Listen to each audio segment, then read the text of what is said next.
Hola, ¿qué tal? Hoy les voy a hablar de los transistores.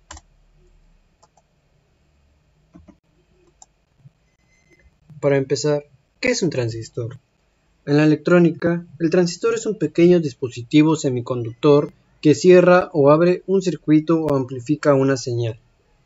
Los transistores son componentes activos, que es decir, que pueden amplificar potencia y entregar más de la que reciben extrayéndola de una fuente de alimentación.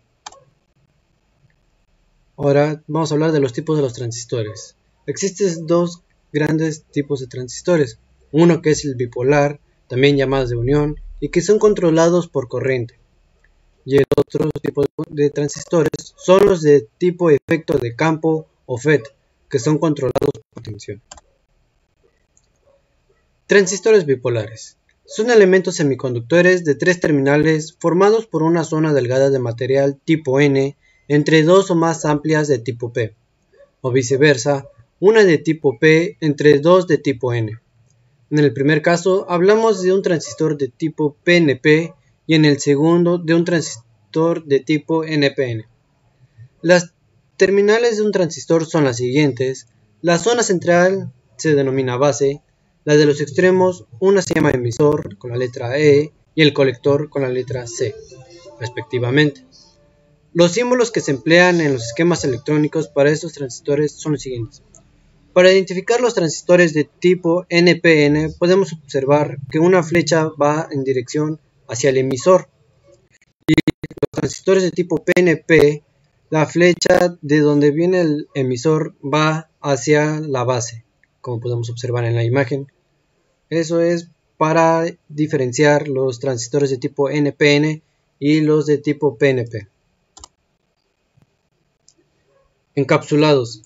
Actúa como un disipador de calor y como soporte de los tres terminales del componente. Su forma y tamaño dependen en gran medida de la potencia de trabajo y están normalizados. Para conocer mejor sus términos es importante consultar la datasheet del fabricante. Aquí, por ejemplo, son unos pequeños ejemplos de los transistores, que es su nombre, su aspecto y su vista inferior, y cómo están constituidos por dentro, internamente. Ahora, la identificación de transistores. Lo identificamos por medio de letras y números, por medio de tres sistemas. Uno es el americano, que es el número 2 más la letra N, más un número entre 100 y 9999. Otro es el europeo, que es la letra A, más la letra C, D, F, L o U, más una letra que puede ser W, X, Y o Z, más un número entre 100 y 9999. Otro es el japonés, que es un número que indica la cantidad de uniones pn, más dos letras de código de función, más un número entre 100 y 9999. Cabe destacar que muchos fabricantes emplean sus propios sistemas de numeración para hacer énfasis en su marca y para evitar copia de sus productos o diferenciarse de los demás. Curvas características. La mejor forma de conocer cómo funciona un transistor es a partir del análisis de sus curvas de características. La curva característica de entrada es la misma que la de un diodo rectificador, es decir, que no comienza a circular corriente hasta que la tensión alcanzada del valor supere la barrera, que como sabemos es de 0,6 voltios. Dice, a partir de entonces la tensión base emisor crece muy lentamente. De los 0,6 voltios se supera la barra de tensión y se comienza a subir. La curva característica de salida nos muestra el comportamiento de la corriente del colector en función del voltaje del colector emisor para un valor dado de la corriente base. En un determinado valor, cuando en un determinado valor crece, se comienza a producir varias gráficas, como podemos observar aquí.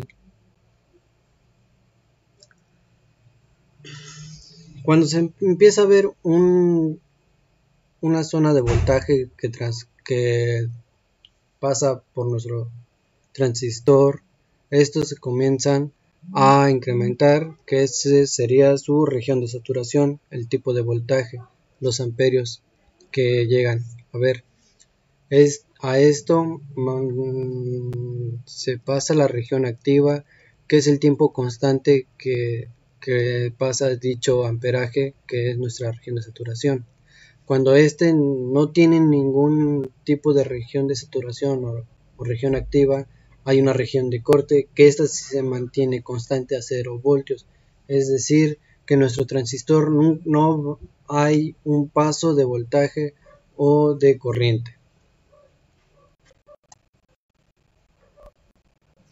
La recta de carga se emplea, como su nombre lo indica, es una línea recta sobre las curvas de salida donde se muestran todos los valores posibles que pueden adoptar el punto de saturación y nuestra base.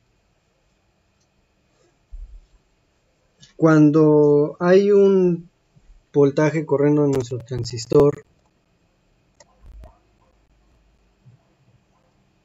comienza en saturación, y cuando no, es que está en corte, o sea que no conduce. Y como podemos observar aquí en esta imagen, tenemos una recta de carga de curvas de salida de un transistor con un voltaje de 12 voltios y una resistencia de 2,1 voltios. Su punto sería aquí, como lo muestra, que está en una región activa de 30 microamperios.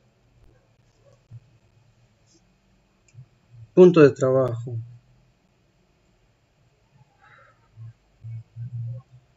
En las aplicaciones de los transistores se emplean como amplificadores de pequeñas señales, que da la mejor posición del punto de trabajo, es el centro de la carga de trabajo. De este modo se asegura que el transistor trabaje siempre en una zona activa, es decir, que vamos a ocupar que se emplea un amplificador mejor. Esto es para amplificar esto, por ejemplo, en los micrófonos. Bueno, ahora les voy a presentar una simulación donde se utiliza el transistor como un interruptor. Nos vamos a nuestro programa de Proteus. Aquí los materiales que yo utilicé son dos baterías, una de 5 voltios y otra de 15 voltios. Un botón, dos resistencias, un LED rojo y un transistor BC546. Ya que haya conectado y de hacer unos cálculos, determiné los valores de las dos resistencias, que una sería de 28.6 kilos y otra de 150.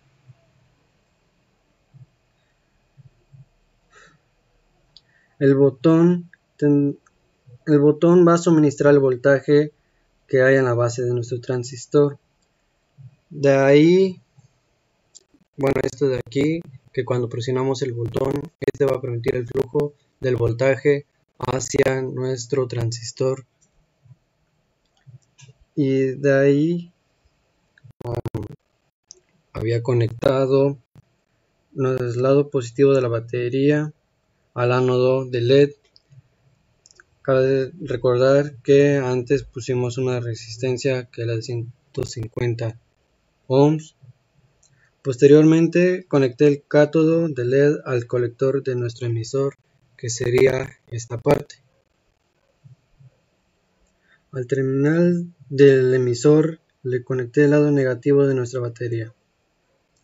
Ya echando a andar nuestra simulación, me di cuenta que cuando presionaba el botón de LED enciende, ya que el transistor entra en su punto de saturación. Aquí está presionado, es aquí cuando nuestro transistor está en saturación y fluye más el voltaje y este va hacia nuestro LED y ya es por eso que se enciende. Sin embargo, si este lo apagamos o lo dejamos de presionar, vemos que nuestro LED no enciende.